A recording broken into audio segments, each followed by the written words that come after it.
Hey guys.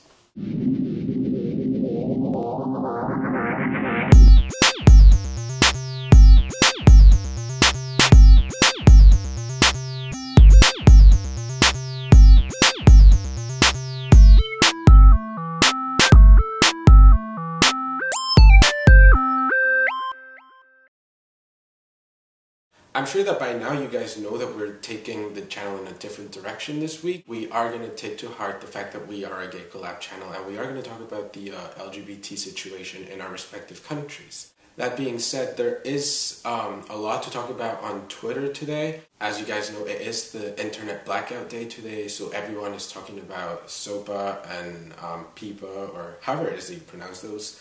If you don't already know, the US Congress is trying to pass a legislation to prevent online piracy, which, is well-intentioned, but unfortunately the legislation isn't written properly. So what happens is we are going to be getting censorship on the internet to the likes of Iran and China. I read somewhere on Twitter actually that if you upload a Michael Jackson song to YouTube after this passes, you could go to prison for 5 years. That is 1 year more than the prison sentence that Michael Jackson's doctor got for giving him a lethal dose of medication. So it's so that you just get an idea of how ridiculous and harsh this law was written up. This week we are talking about what the LGBT situation is in our countries. One of the trending topics is very much relevant to the subject this week. Unfortunately, it's not for a good reason. You aren't gay, you are a fag if. I was really shocked when I found that the Twitter account from a daytime talk show host was playing around with that trending topic, and she was actually making a lot of tweets using that trending topic. It's disappointing, really. This woman, Laura Bozo, she actually calls herself doctor because I think she's an attorney by profession, but she got a daytime talk show. I don't know, but she calls herself the queen of daytime talk show. Granted, I have seen her show a few times when I'm in Mexico. A mixture of Jerry Springer meets Jeremy Kyle meets Oprah. It's not a good show by any means, but it's for a laugh. But her show is broadcast all over Latin America and perpetuates bigotry in Latin America in terms of the LGBT community.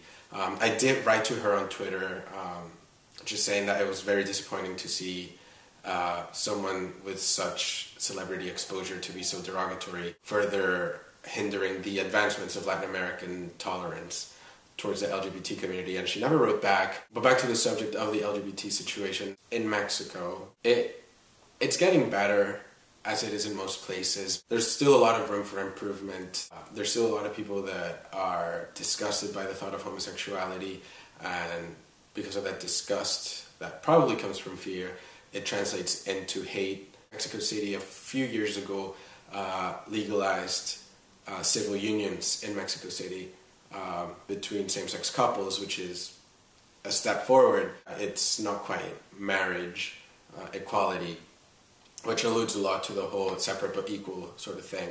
Derogatory terms in Mexico towards the LGBT community are still being dropped more often than not, particularly because it's become part of the vernacular. That being said, there are some advancements, like I said, with the whole marriage or civil unions thing. They have a gay district, and it's not like you hear of people getting beat up all the time over there or hate crimes happening quite often. My entire family that is in Mexico, they do know I am gay.